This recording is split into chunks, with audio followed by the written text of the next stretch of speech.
if you're ready to crochet a wearable, but you're like lost and don't have any idea where to start, in this video, we're going to talk about 5 qualifying questions that can put you on the path to making the perfect wearable for you. It's possible to lose your Crojo for a while, or maybe you've never even made a wearable for yourself before. Maybe you've been listening to me chirp in your ear the last few months that you should be making yourself wearables. Whatever the reason, let's go ahead and dive in to these 5 qualifying questions. Number 1 question you're going to need to ask yourself, the most basic of basic when deciding what wearable to make, is going to be, what climate are you in and how sensitive are you to temperatures? I know that seems super basic, but let's start here because that's going to weed out a lot. My friend Erica over at It's Time for Yarn has made the comment in multiple videos, like she steers away from a lot of winter wear. She's in Florida and guess what? She just doesn't need it. So right there, that weeds out a ton. Where here in Iowa, where I am, fall is pretty cold, winter's downright awful, and then spring can be pretty cool too. For me, having a lot of warm winter wear apparel is perfect, but I'm also fairly sensitive to temperature changes. I do not like being hot. I know, it kind of sounds like I have a little bit of Goldilocks syndrome going on. I'm just at a stage of life, and in the summertime, like, it just gets too darn hot for me. So I need to know that, if I'm making myself a summer project, it's going to be different than a winter project. So write down on your brainstorming piece of paper right now, are you sensitive? Are you going to need cold weather? Are you going to need warm weather projects? Which is it going to be? Keeping in mind that can fluctuate depending on how you are and where you are. Does that make sense? So if I'm going to make a project right now, I'm going to know that it's still pretty chilly, but I don't want to get overly hot. That gives me a great place to start. Maybe I should look at some of my cotton yarns. Maybe I should look at some of the yarns I have that are chain spun, where they're much more light and airy. Or maybe I should look at yarns that are a thinner weight of yarn, like maybe a 2 or 3 weight yarn, as opposed to some of those thick, chunky ones. I mean, we really don't see too many summer projects made out of 6 or 7 weight yarn. This next question is super practical, and I think we need to be honest with ourselves right here. How do you feel about special cleaning instructions? I'm going to be honest. I don't like taking anything to a dry cleaner. It's probably never going to happen. But I am okay with washing a small project by hand and letting it air dry. I'm totally fine with that. But if you're the type of person who wants to throw everything in the washing machine and not give it any other thought, that might be something to consider as well. The type of cleaning any fiber requires could really narrow down the type of project and yarn you want to use. Maybe you have a yarn that's just calling to you, but it is very strict washing instructions, cold, hand wash, lay flat, and maybe that's just not your speed. You're probably going to want to stay clear of that yarn for a project for yourself, and maybe keep that one for someone you know is willing to do the hand washing. This can be more or less important based on what the type of project is. When I make myself a triangle scarf, if I'm wearing one and I go to eat, I always take that off.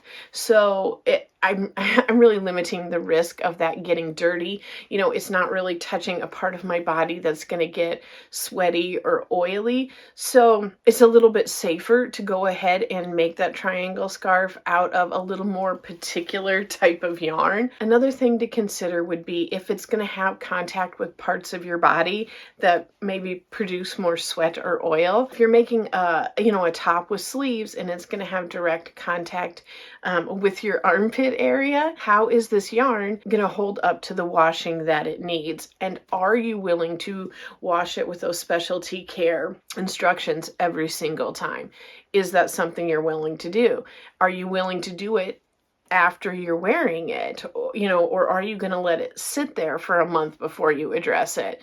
Those are things that need to be addressed, and, just be realistic with yourself. And it doesn't mean you're a bad person if you don't want to mess with specialty washing. It really doesn't.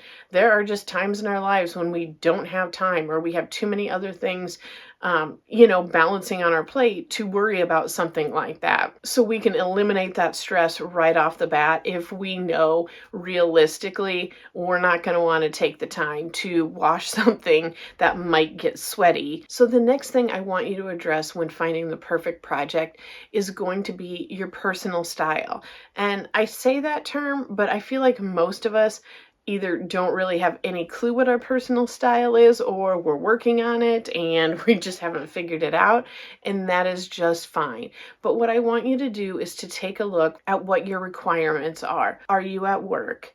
What is your dress code at work? Are you business casual? Are you expected to wear finer fabrics? If you are a person who maybe works remote, or for whatever reason just dresses super casual, like if you are someone who wears active wear most of the time, having a silk and merino blend scarf might seem overdressed. So while some of those beautiful patterns in yarn are absolutely stunning, it might not really fit into your daily life, and you might never end up actually wearing it, and in fact wasn't a good project or pattern for you. Where if you are wearing active wear most of the time, there's a ton of other projects you can make. You can make beanies, you can make headbands, you could make a pullover, you could make like a crochet hoodie. Like, there are tons of different options, but we need to be realistic about what we wear, how often we're wearing those things,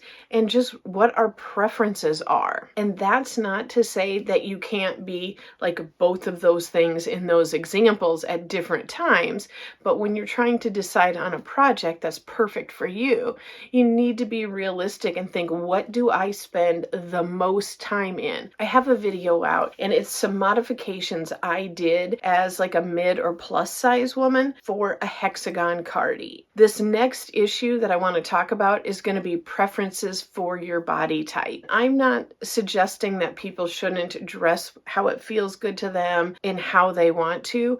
I'm just saying is we all have preferences regarding our shape and size. In my video, I shared how I discovered that making my hexagon cardie a little bit more cropped suited me and my body better. I liked it because it cut off more in my natural waistline instead of being very big and boxy and, adding a lot of extra. And to be honest, like, I don't feel real comfortable wearing like a big boxy sweater. So I've seen so many like cute vests that are like a big old granny square and like very rectangular straps up here. But for me, I know I am not going to feel comfortable in that because that is not my preferred style. I don't want to feel as though I put a giant rectangle over this, where other people with their body type, that might be what feels the best for them. I know I'm not going to want to wear something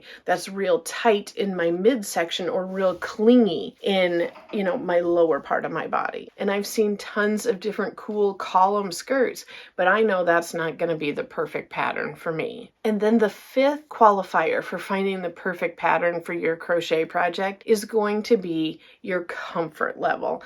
And for me, I don't mean like whether it's comfy, like comfy cozy. What I mean by comfort is going to be how the yarn feels against my skin. Is it abrasive? Is it soft? Is this pattern going to have direct contact with my skin? So that's going to make a huge difference whether or not it's right for me. And I think a lot of us can think about that. But what I want you to consider when finding that perfect project is not just how the fiber feels, but it's also going to be whether or not this project feels annoying to wear. Let me expand on that. For me, if I spend a ton of time readjusting something, if I have to tug on it, if I have a scarf and every time I lean forward at work, it comes undone and starts hanging down, that's going to drive me bonkers. If I'm having to readjust things all the time, I know I'm not going to be comfortable in it. I mean, whether it's a handmade good or a commercially made good, it doesn't matter. If I'm tugging all the time, I am not comfortable. So maybe that also kind of goes a little bit into that personal style, lifestyle qualifier there too, but it's just something that is very important when coming up with a perfect project. Just to recap, let's go over these 5 qualifiers. If you want to just jot them down real quick, or you can screenshot this if you want. The number one thing to consider when deciding if this project is perfect for you is going to be your temperature sensitivities and your climate. Don't make something that is going to make you super hot. Number 2, are you willing to put up with the washing instructions for the fiber or the project that you have picked out? I want to say I did just try this big twist tweed and I do absolutely love it. It's a bargain acrylic, but I love a tweed. I enjoyed using it. It's got like a good squish to it, but the reality is I could tell when working with it, I don't know how secure these tweeds are. So even though it is an acrylic and a budget acrylic, I know that this baby is going to need to be hand washed and laid flat to dry. There is no way I am putting this in the washer or the dryer and then having half the tweeds wash on off. If you would like to see the video I did where I unboxed this yarn, I will have it linked up above. The third qualifier for finding that perfect project is your lifestyle or personal style. What do you wear the most? Are you an active wear person? Do you find yourself in dress clothes the majority of the time? That needs to guide what your project is and what your project is made out of, so that you'll have far more opportunities to wear your project than having it just hang up in your closet looking beautiful for no one to see. Number 4, keep in mind the preferences you have for your own body shape and body type and how you like clothing to fit on you. Even though something might be super trendy or super cute, if it goes against the things that make you feel good, don't bother making it. And lastly, is this project going to feel comfortable wearing? Is it going to stay on you? Is it going to fall off? Are you going to have to readjust it all day long? I've recently started a new organizational system, and I'll be telling you about it in an upcoming video. But basically what it is a use first bin, and I've got several yarns in it that I don't have projects for. So this is the perfect example to go through some of these qualifiers. The first one, my climate and my temperature. So I know I'm coming into spring. I know it's going to get warmer. So I have this yarn right here that is 100% cotton. This is Yarn Bee Cotton XXL in the color Cognac, and this is a discontinued yarn. It was $4.99. I got it for $1.24, and I think it is very pretty. I really like it. I love they call it Cognac, but it's like kind of like a tobacco type of color. And I just think it's got great texture to it. You can see it a little bit better right here. They are calling it a 5-weight. It's still cotton, and I think it'll be perfect for the spring and probably even into the summer and definitely into the fall. Now, this yarn does have some specific washing instructions. They do not want it going into the dryer. They do not want any bleach on it. They do not want it ironed, and it is hand wash cold. But I know I don't have a ton of this. It's going to be a small apparel piece, so I'm okay hand washing this. For me, I'm fairly dressy every day. This is an example of something I would wear to work. I wear predominantly mostly dresses. I would definitely say that they're more day dresses. I'm not wearing business suits or anything real structured like this, and my style is definitely a little bit more like bohemian, but I don't really wear active wear out of the house. I'm also not super duper formal, so this yarn again should work great. And I can, for work, I have a lot of leeway as far as what accessories I can wear.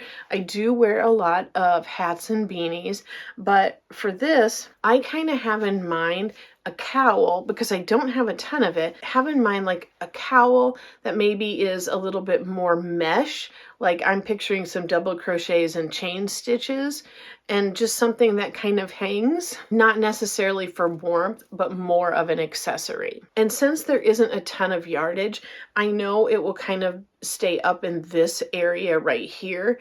I don't like things that tend to fall right here off the front of my bust line, because I feel like that just tends to kind of bring me out and then like weigh me down a little bit more. So I try not to have, like I would rather have something end lower or higher. So again, I think this cowl will work up great here. And, you know, it will actually kind of camouflage this area a little bit, because I don't really like a lot of cleavage at work. So I think that will be perfect. And then since I'm doing a cowl and not a scarf, I won't have to be tugging it. I can literally just throw it on and probably just kind of fluff it so it falls in a nice casual looking way. And I really probably won't have to deal with it again. So at this point, I have decided I am making a cotton cowl with some sort of mesh stitch. So I can either wing it on my own, since those are pretty simple requirements that I have, or I can go ahead and head to Etsy or Pinterest or YouTube and look for something that meets those qualifications. Already, that's so much easier that I've got that narrowed it down, instead of what we're all guilty of, you know, hopping on Pinterest or Etsy and just scrolling and scrolling and scrolling and waiting for something to pop up and inspire us. Do you have any other tips for finding the perfect crochet project? I would love to know if I left something out. If you have, please leave it down in the comments so that anyone else can learn and benefit from that as well. And if you have been stuck finding the perfect project, I hope this can help you as well. I will have a video up here that I think you will enjoy. Thank you so much for talking yarn with me today. Bye.